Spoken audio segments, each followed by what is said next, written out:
Bonjour à tous, on est de retour pour la dernière fois ici à Lons pour cette 7e édition de la finale de la Coupe de France des clubs 2006. Avec nous Alain Cantarutti, bonjour. Jean-Michel Isoard, bonjour. Bonjour Laurent, bonjour Alain. Alain, est-ce que je peux dire qu'on a une finale de prestige, Ambert face à Nice, et ça, vous n'allez pas me contredire?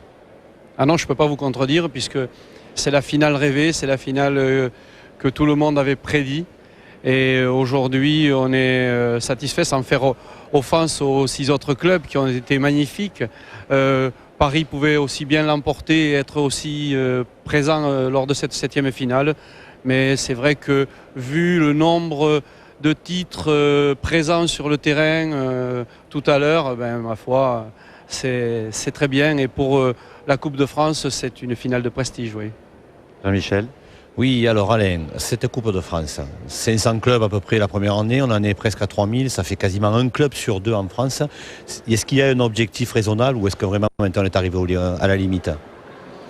Non, il n'y a pas d'objectif raisonnable. Je pense qu'on n'est pas très loin de la limite non plus parce que la moitié des clubs français présents sur cette Coupe de France, c'est vrai que quand on l'a créée, on était loin de rêver de 1875 clubs cette année. Mais bon, ce genre de compétition plaît aux clubs et aux supporters, aux gens qui tournent autour de tous les clubs français, c'est bien. Bon alors Alain, on est sur Sport Plus, on est la chaîne de la pétanque. Moi je me suis laissé dire, et ça c'est officiel, que Claude Azéma ne serait plus président de la Fédération Française de Pétanque et Jeux Provençal d'ici environ 2 ans et demi. Et je me suis laissé dire aussi qu'Alain Cantarutti pourrait lui succéder. Qu'en est-il exactement? Écoutez, c'est vrai qu'Azéma a annoncé ceci à Dax lors du congrès national. Mais aujourd'hui, l'actualité, c'est la finale de la Coupe de France. Ce n'est pas la succession de Claude Azéma. Donc, si vous avez entendu des bruits, ils sont sûrement de couloir. Bon, ça va, vous avez déjà la réelle politique, vous pouvez y aller alors. Jean-Michel, Alain, on va démarrer cette finale. On parle de prestige, mais là, on peut démarrer cette finale avec 2 champions face à face. Foyot-Quintet, le tirage a bien fait les choses. Ben oui, le tirage au sort fait par les coachs des 2 équipes fait rencontrer les 2 stars mondiales de la pétanque que sont et Philippe Quintet. Ils sont bardés de titres. On va assister sans doute à un spectacle de très très haute qualité. Alors le spectacle, vous l'attendez, et il arrive, à tout de suite. 13e mène. Ah, 13e mène en faveur de Philippe Quintet. La mémène à Marco. 3 points d'avance. À 3 points de la victoire, Philippe Quintet dans ce tête-à-tête face à Marco Foyot. Vous savez Laurent que la légende de Marc-Alexandre prétend que beaucoup de parties se terminent à la 13e mène. Alors, on l'a souvent vérifié par le passé. Là ça sera un petit peu plus dur parce qu'en tête-à-tête il faut quand même faire Pour une fois on ne joue pas trop loin. En 9,90 m et 9,98 m, c'est pas mal. Allez là, celle-là devrait obliger Foyot à tirer immédiatement.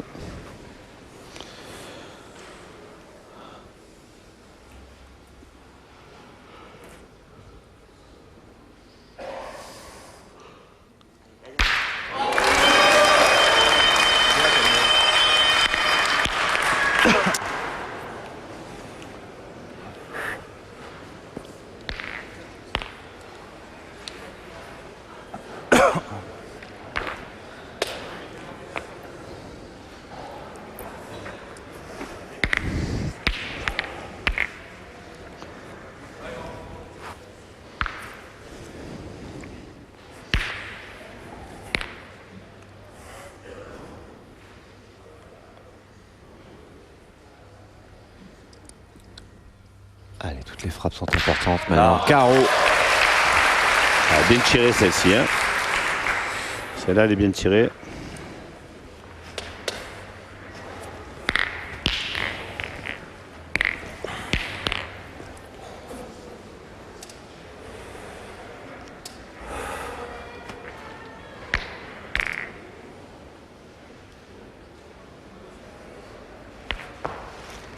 Sans attention. Ah, il a perdu Rannick sur le jeu d'à côté.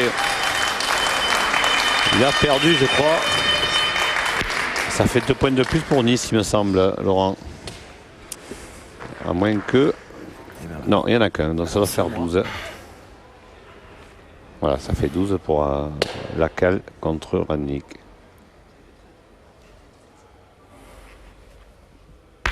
En tout cas, frappe réussie de Quintet. C'est pas vraiment ce qu'il aurait voulu à l'arrivée. C'est surtout que il est obligé de repointer derrière. Et donc il y aura un avantage de boule pour Marco Foyot.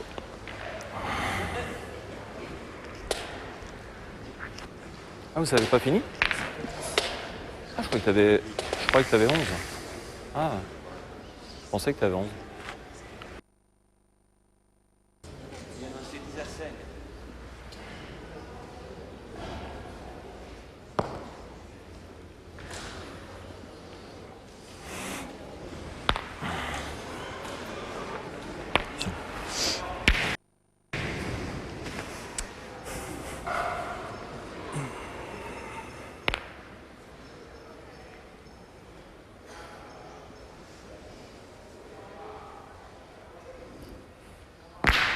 Là. Ah, il est pas mal. Il est pas mal sur cette main, Marco Foyot. Ah, il a très bien joué. Et il va en faire 3. 3. Puisque la dernière, il ne la jouera pas. Donc 3 points pour Marco Foyot. Et là, ça devient intéressant, Jean-Michel. Parce que vous le disiez, dans la zone rouge, eh ben, dans cette zone rouge, Marco Foyot vient d'égaliser. Et on ne s'était pas trompé, hein. Khaled Lacal, il avait bien gagné, hein, sur le terrain d'à côté face à son Corani qui a eu un petit moment de flottement. Et vous voyez, Khaled, il est tellement un joueur exemplaire qu'il s'était même volé un propre point. Et du coup, Jean-Michel, 14e main, 10 partout, égalité. Alors la seule égalité qu'il y a eu dans ce tête-à-tête, c'était dans la 7e main, il y avait 6 partout. Ah, donc, chaque fois Quintet a repris l'avantage et chaque fois Marco Foyot est revenu. Donc un final très très intéressant là, à suivre.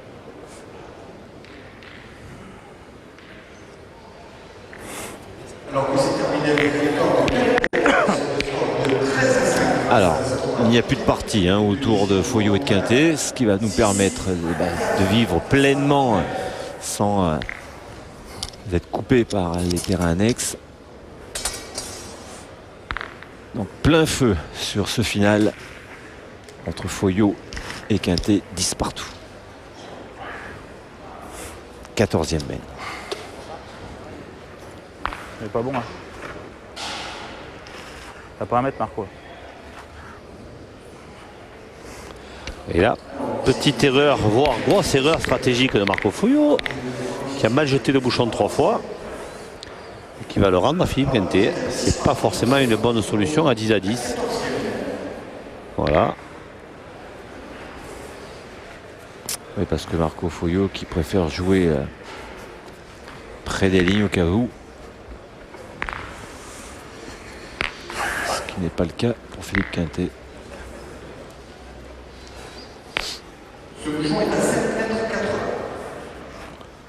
Alors vous savez, c'est Philippe Quintet qui jette le bouchon, ce cas-là, mais c'est à Marco Foyot de pointer.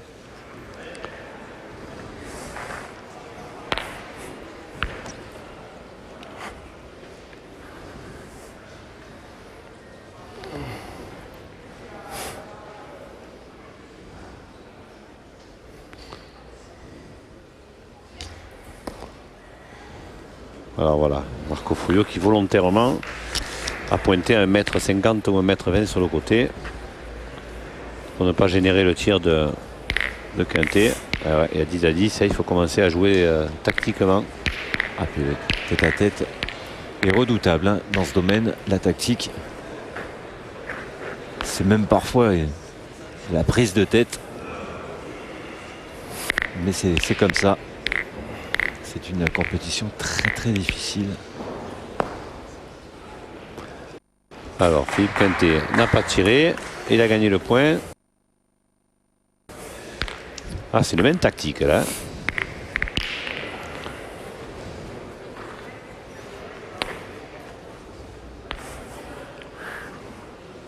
Je peux vous dire qu'on refait la partie ou qu'on fait la partie dans les tribunes.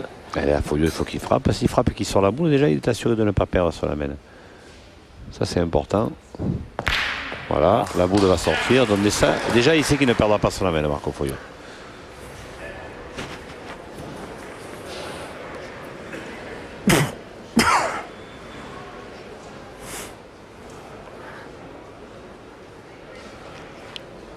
Voilà, en même temps, c'est du sûr. Il y aura au moins une main supplémentaire, à moins que Foyot gagne là, mais ça semble quasiment impossible.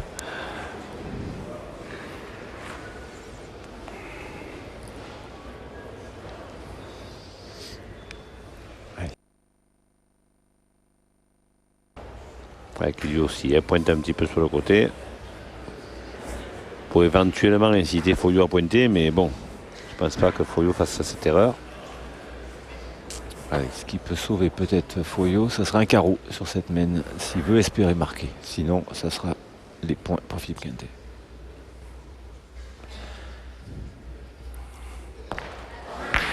Eh bien, il va en perdre deux, Foyot, sur la main. Ouais, il va en prendre 2 points pour Foyot, ce qui va très probablement porter la marque à 1 point normalement de la gagne pour Philippe Quintet et pour Nice.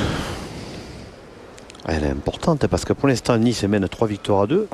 Ce qui veut dire, Laurent, c'est que si voilà qui est fait. 12 à 10. Si Quintet s'impose, ça fera 4 victoires à 2. Et en cas de 3 victoires en doublette, Nice serait déjà champion de France avant même les triplettes. Alors que s'il y a 3 victoires partout, c'est-à-dire si Foyot parvient à s'imposer, on sera obligé, persuadé d'avoir les triplettes. Comme ça, je peux gagner maintenant. Je fais 3 palets.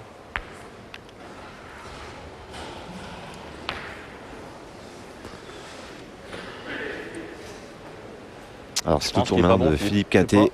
Il va y avoir 80 là. Lors de cette 15e main, 12 à 10 pour Nice, de jouer un peu près des lignes. Il faut déjà mesurer là déjà. Là. Sur le côté, non? Oh, ça va être. Alors on va mesurer, il faut qu'il soit à 1 mètre de la ligne de perte. Là, il est bon. Après c'est la longueur. Il est bon là. C'est vrai? Il y a combien? 1m6 je crois. Ah bon? Et là combien il y a là? Alors d'après Marc-Alexandre, il serait bon. Et M. Gendard va confirmer ou infirmer.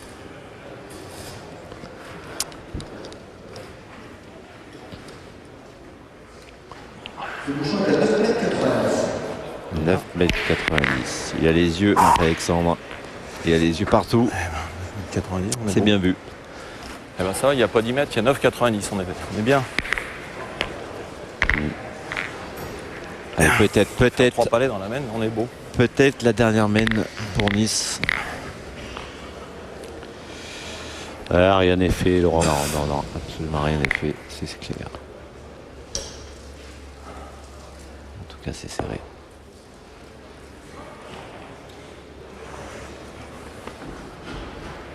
Alors cette boule, elle laisse un peu tout le monde dubitatif.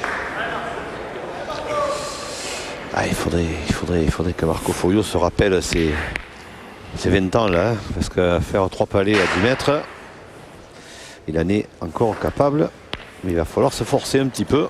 Déjà reprendre, il va reprendre la marque, il va pas pointer. Reprendre la marque et ça serait déjà pas mal avant de vouloir la gagne.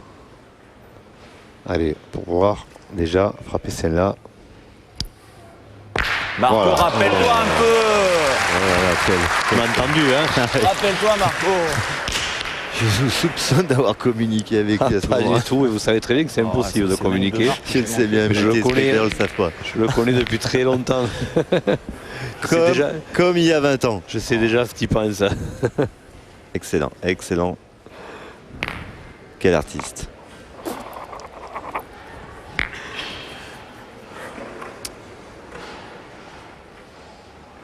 Allez, Philippe Quintet, le but c'est de frapper au moins une pour lui être sûr de ne pas perdre.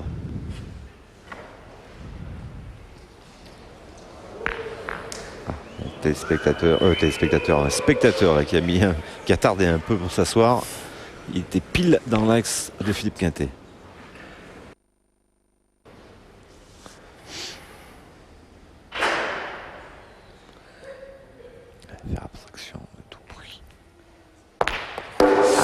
Aïe, aïe, aïe, aïe, aïe, aïe, aïe. La caresse. C'est que maintenant, Marco Foyot, il va avoir une boule de gagne si Philippe Quintet pointe. Ouais, l'avantage de Et si boule. Philippe Quintet tire, c'est manqué perdu.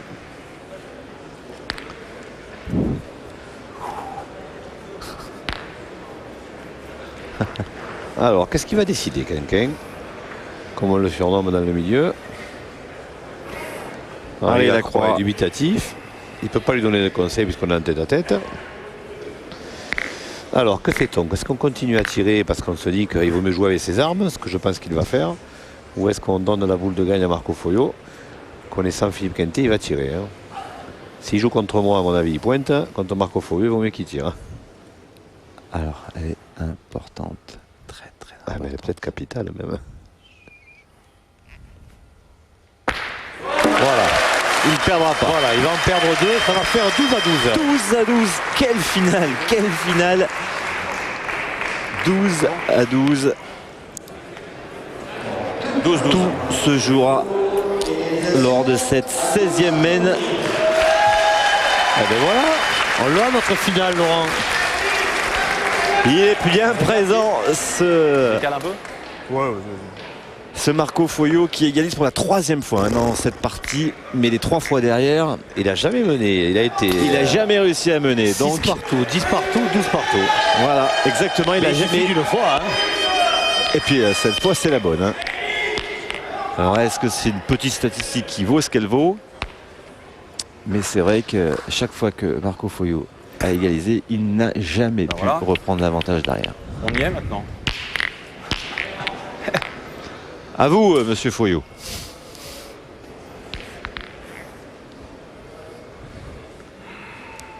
Ah, il jubile, hein. Vous le connaissez bien, il jubile. Ah, c'est un show là. Là, il nous fait un show. Ah, il adore ça. Là. Et là, celui-là, il est à 12 mètres, donc celui-là, on ne pourra pas le faire.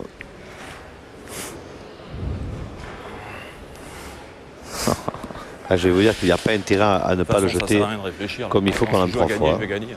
Ouh là. Allez. Allez, on va la vivre tranquillement. Cette rencontre. Ah. Voilà, le coup est bon. À 9 mètres. Allez. Allez Marco, engage bien la première. Allez. Engage bien la première.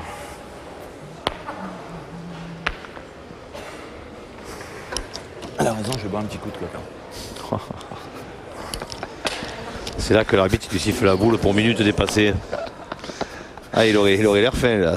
Ça lui est arrivé d'ailleurs au Trophée des Villes, souvenez-vous Ouais. Jean-Michel. Mais pas à 12 à 12. Mais pas 12 à 12. Non. Enfin. 12 à 12, mène décisive. À moins que. Oui, il peut On s'en a- passer encore. Hein. À moins qu'on annule effectivement en sortant le bouchon au cas où. Mais on va vers le dénouement de cette partie. C'est le bon. Voilà. Bon, Philippe Quintet, il en a vu d'autres. Il l'a mené tout au long de cette partie. Il ne doit pas y penser certainement.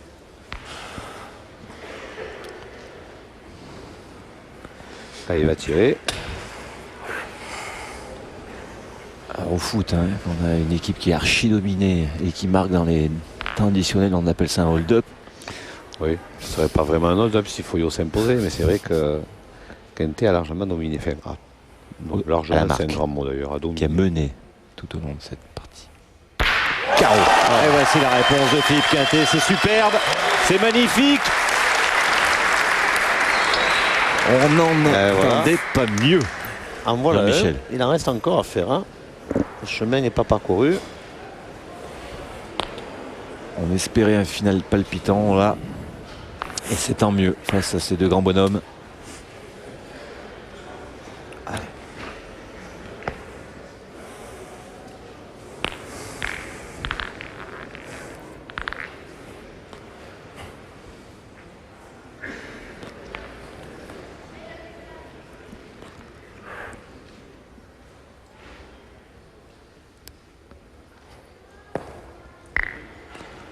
Aïe, aïe, aïe, il a perdu le point. Ah, s'il a perdu le point, il a probablement perdu la partie. ouais. Gagné. Ah, s'il a gagné, c'est mieux. Je pense qu'elle a gagné, mais. S'il a gagné, c'est Ah, mieux. ça Mais se vérifie, ça se c'est pas vérifie. génial parce qu'il n'oblige pas Kente à tirer, quoi qu'il en soit. Hein. Et à 12 à 12, Kente, il n'a pas besoin d'en faire 3. Hein.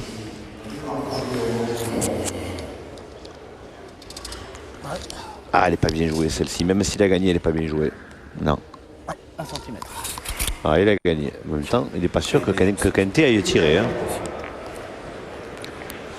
Alors, 2 boules à 1. En pointant bien, il peut arracher la marque qu'il lui faut pour s'imposer. Un point suffit. Un point suffit à Nice. En tout cas, tout comme Et voilà, il ne va pas tirer, Philippe Kente, et c'est tout à fait compréhensible. Alors, Berry s'en va un petit peu, Marco Foyot. Ah ben oui, ben maintenant il faut que Kente le fasse moins, que Foyot il sorte un petit carreau. Il en est capable. Hein. Allez, si Kente le gagne, c'est déjà bien parti pour le Niçois. Voilà qui est fait.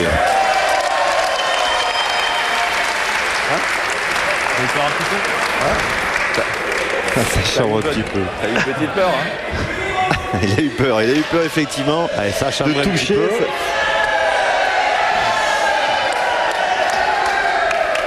Ah, ça monte. Allez, alors Marco, il faut qu'il sorte un petit carreau, il en Allez. est capable. De toute façon, en pointant, à mon avis, il ne gagnera peut-être pas celui-là.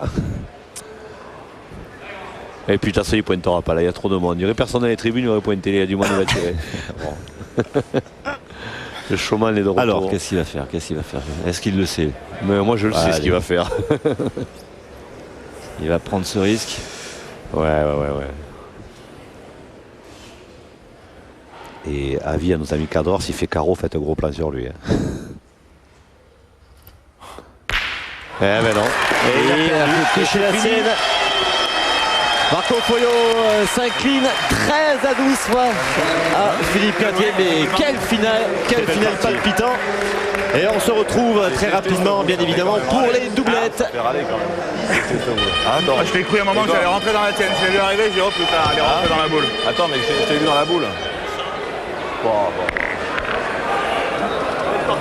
Allez, avant d'aller découvrir les doublettes mixtes, Angélique Papon associée à Pascal Milly face à Séverine Roche et Suchot, on va tourner une page de pub et revenir immédiatement ici à Laon pour connaître le dénouement final de cette Coupe de France des clubs 2006. A tout de suite.